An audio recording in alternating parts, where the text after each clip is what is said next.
Muy bien, seguimos en Nativa Nos Conecta, esto es Pulso Informativo, nos encontramos en el distrito de La Victoria, en el Jirón Cangallo, en la sede central de la Federación de Trabajadores en Construcción Civil del Perú. Vamos a conversar con el secretario general de la Federación, Lucho Villanueva. Lucho, ¿qué tal? ¿Cómo está? Buenos días. Muy buenos días y muy agradecido por esta nueva oportunidad. El gusto es nuestro. Cuéntenos si pudiera hacer un balance de la jornada de protesta que se ha desarrollado en Lima y a nivel nacional contra la ONP y Salud, por favor.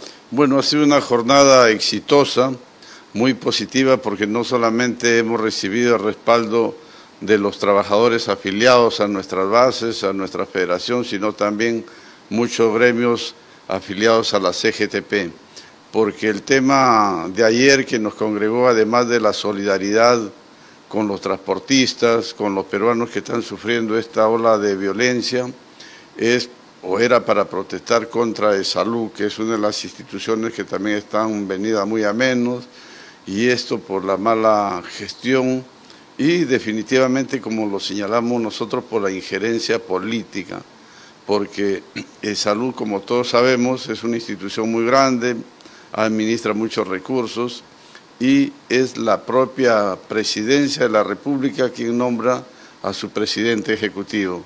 Y eso hace mucho daño porque, por ejemplo, en los últimos 3 años han pasado 8 presidentes ejecutivos, en el último año 3, y eso genera mucha inestabilidad en su gestión, en su administración, ¿no? Además de tener muchos problemas más, como la corrupción, que es uno de los temas que la propia Contraloría lo ha señalado, ¿no? Ahora, es evidente que Salud no es un ente estatal, es un ente sostenido por el aporte de empresarios y trabajadores. ¿Por qué el gobierno de turno siempre está designando a sus presidentes? Bueno, Salud es una institución de derecho público, pero sin embargo dentro de la ley que crea Salud señala también que tiene autonomía administrativa, autonomía financiera. Bueno, tiene todas las autonomías, pero sin embargo el gobierno interviene directamente, porque no nos olvidemos que desde el año 2018, 2008, que digo 2009, fue incluida como parte del FONAFE, ¿no? Fue en el segundo gobierno de García, y eso le da al Ejecutivo mucha intervención y está en merced del Ministerio de Economía. Bueno, es evidente que eso fue un error. Definitivamente, y en verdad lo que nosotros pensamos es que Salud necesita una gran reestructuración para fortalecerlo, porque al final de todas estas malas gestiones, quien sufren son los cerca de 13 millones de asegurados, porque no tienen citas médicas con la frecuencia que necesita a veces un tratamiento, los que sufren de un mal y necesitan una intervención quirúrgica, tienen que esperar mucho tiempo.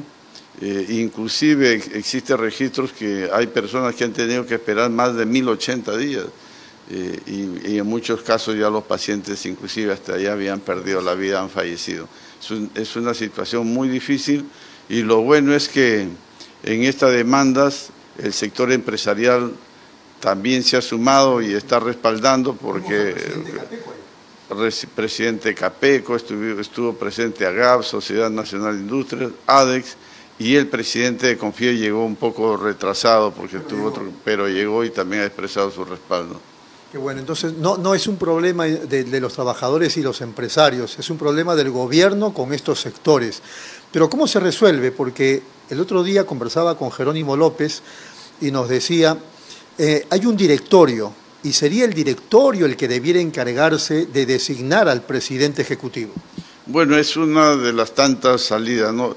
El problema que hay es en la gobernanza, porque como ya lo he señalado, la presidencia es quien elige al presidente ejecutivo. Lo que nosotros estamos planteando, y que también lo ha plasmado el congresista Cabero en un proyecto de ley, es que la presidencia ejecutiva debe ser elegida por los propios consejeros, 9 miembros del consejo directivo, y por supuesto que para eso también se ha planteado que los miembros del consejo directivo sean gente con experiencia en gestión, gente que tenga sobre todo una buena imagen y no esté comprometida con la justicia, que muchas veces ha sucedido.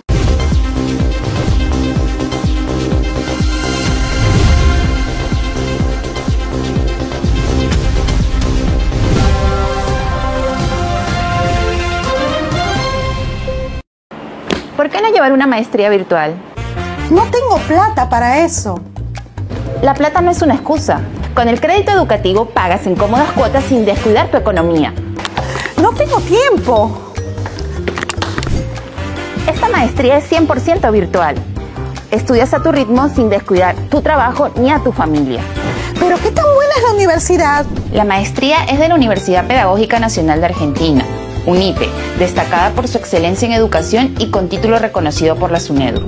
Miles de docentes en América Latina confían en UNIPE para especializarse.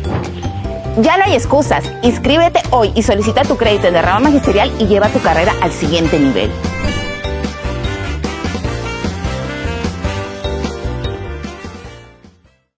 Bienvenidos a mi lugar favorito. Les quiero contar por qué siempre vengo a Plaza Hogar. Aquí encuentras de todo. Y si un mueble me gusta, lo personalizan a mi antojo. Elijo el color, la tela, todo a medida. Y también puedo traer y reparar todos mis muebles. Además, el servicio de despacho funciona perfecto y a un precio accesible. Y por si fuera poco, siempre encuentro estacionamiento. Somos Plaza Hogar.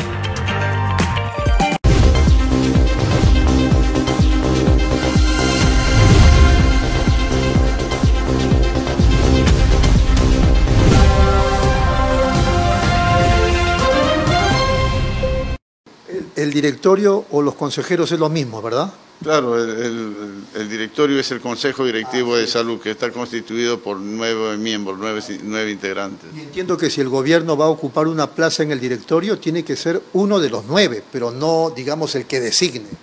Claro, ahí en verdad el Ejecutivo tiene a 2 representantes, ¿no? Que uno siempre va por el Ministerio de Salud y el otro por el Ministerio de Trabajo, porque el Salud está adscrito al Ministerio de Trabajo. Ahora, conversaba con Santiago Vinces, que es un médico líder de SINANSOP, y decía un poco más o menos lo que usted acaba de señalar, que Salud había que desratizarla por la corrupción que existe. Sí, hay mucha corrupción y sobre todo por los años que no se ha puesto un alto, no se ha tomado medidas. Esto está enquistado dentro de la institución y hay informes muy drásticos, hasta la propia OIT lo ha reconocido en su informe.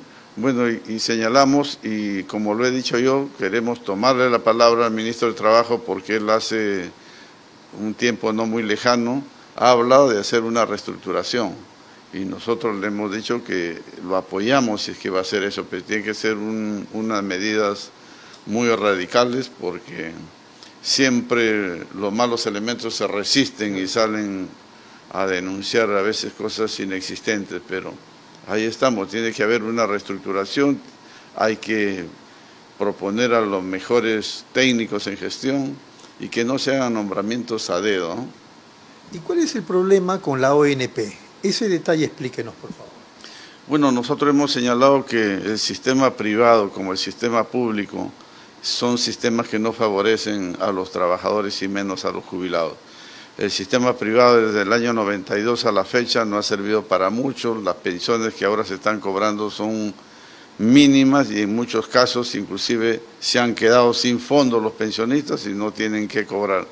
Y el sistema nacional es igual, aparte de tener unas pensiones muy precarias, la función de la ONP es casi siempre no dar pensiones, sino reconocer los años de aporte de los trabajadores. Por eso es que nosotros hemos planteado una reforma pensionaria que vino trabajándolo, recuerdo yo, desde la congresista Omonte, pero que no vio la luz. El año pasado este Congreso, muy cuestionado, aprobó ya una nueva ley de pensiones, que no es la panacea como lo digo yo, pero sin embargo es mucho mejor que las 2 que existen.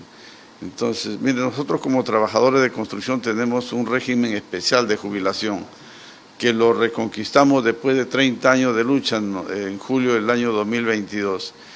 El peligro es que en esta nueva ley de reforma pensionaria podría desconocerse a ese régimen, porque en la nueva ley aprobada no habla nada de los regímenes especiales, pero sin embargo van a hacer el reglamento y lo que estamos demandando al Ejecutivo a través de la ONP y el Ministerio de Economía es que en la reglamentación de esta nueva ley se mantenga la vigencia del régimen especial para los trabajadores de la construcción. Muy bien. Nos faltan pocos minutos y yo quería aprovechar para plantear el asunto de la criminalidad. Todos estamos siendo tocados por el tema de las organizaciones criminales, la extorsión, el sicariato, las amenazas. ¿Cómo podemos enfrentar esto? Yo escuchaba a algunos directivos de la Sociedad Nacional de Industrias, de la propia CONFIEP, sostener que más que pelearse el Ejecutivo con la Fiscalía y el Poder Judicial, tienen que sentarse a dialogar en una mesa de trabajo para enfrentar la criminalidad. ¿Qué plantearía usted? Sí, es la misma posición. No nos olvidemos que nosotros, organizaciones sindicales y gremios empresariales, conformamos el Comité contra la Delincuencia. Y ahí hemos hecho algunos estudios con ayuda de especialistas y una de las conclusiones es que para enfrentar la delincuencia se necesita liderazgo y unidad. Unidad porque todos vemos en las noticias que la Presidenta de la República, lejos de llamar al consenso, siempre sale a enfrentar al Ministerio Público, al Poder Judicial o al Congreso, ¿no? Entonces eso hace mucho daño. Lo que necesitamos es un comando unitario donde estén los poderes del Estado, pero además se debe sumar el Ministerio Público y también los mandos de la Policía Nacional, y donde se diseñe una estrategia única y con el mando de la Presidenta de la República con firmeza. Eso es una de las salidas, pero sin embargo la Presidenta insiste en confrontar. El día miércoles tuvimos una reunión del Acuerdo Nacional. Lo que le dijimos los acuerdistas era que debería llamar a la unidad y todo eso. Lo primero que hace a la primera conferencia de prensa sale y le emplaza a la fiscal de la Nación por no estar presente. Y el día de hoy lo he escuchado y sigue en esa tonada. Y ayer dijo, palabras más, palabras menos, que el asunto de la criminalidad no es un tema de la Presidenta de la República, Boluarte, porque este asunto viene de atrás, desde hace 20, 30 años. Bueno, no es el único problema que nosotros históricamente tenemos, ¿no? Entonces, ella es presidenta justamente para resolver los problemas. Bueno, y lo que tiene que hacer además de eso es nosotros entendemos que es fortalecer a la policía, pero de manera seria, porque no vaya a ser que se declare en emergencia y solamente sirva para compras directas y un mal manejo. Lo que necesitamos es una reestructuración de la policía, creando más cuerpos de inteligencia. Porque lamentablemente, Lucho, allí también en la institución hay corrupción. Definitivamente. Ellos mismos reconocen que más del 50% de la policía está corrupta, y cuando nosotros le hemos planteado entonces hay que depurar, limpiar la policía, dicen, pero si lo sacamos ellos van a ir a trabajar directamente con sus bandas, entonces la cosa se va a poner peor. Pero yo creo que tenemos que empezar en algún momento, porque si no esto se va a acrecentar y bueno, y va a ser peor para el país. Bueno, hay quienes dicen, si se va a empezar, se va a tener que empezar recién el 2026. Entonces la ciudadanía, la opinión pública, los electores van a tener que elegir bien, y estamos frente a 41 candidatos o 41 partidos, quiero decir, que pueden terminar siendo 43 o 44. Es una situación también compleja. Muy compleja, más de 40 candidatos. Desde la Organización de los Trabajadores estamos haciendo un llamado a los candidatos a que hagan todos los esfuerzos porque busquen consensos entre quienes coinciden y formen alianzas electorales para disminuir menos candidaturas, porque en verdad lo que podemos ver ante tanta candidatura es que ellos están pensando más en sus intereses personales y de grupo y no del país. Eso también lo hemos trasladado al Acuerdo Nacional, ha salido en un pronunciamiento para hacer un llamamiento a los candidatos, a los partidos, porque si no vamos a tener peores autoridades electas a partir de 2026. Así es. Una reflexión final de Lucho Villanueva dirigiéndose a los televidentes a propósito de este contexto. ¿Qué le diría a la gente, a la opinión pública sobre este asunto que a todos nos tiene en vilo, nos desespera, nos preocupa, etcétera? Bueno, seguir hago un llamado a todos los trabajadores organizados y a todos a seguir exigiendo y demandando seguridad para todos los peruanos, porque esa es una función y es una obligación del Estado de brindar a todos los peruanos. Y si nosotros tenemos que insistir, aunque digan que los paros no sirven para nada y las protestas, porque esa es la única manera que tenemos que hacer sentir nuestra voz y nuestra disconformidad.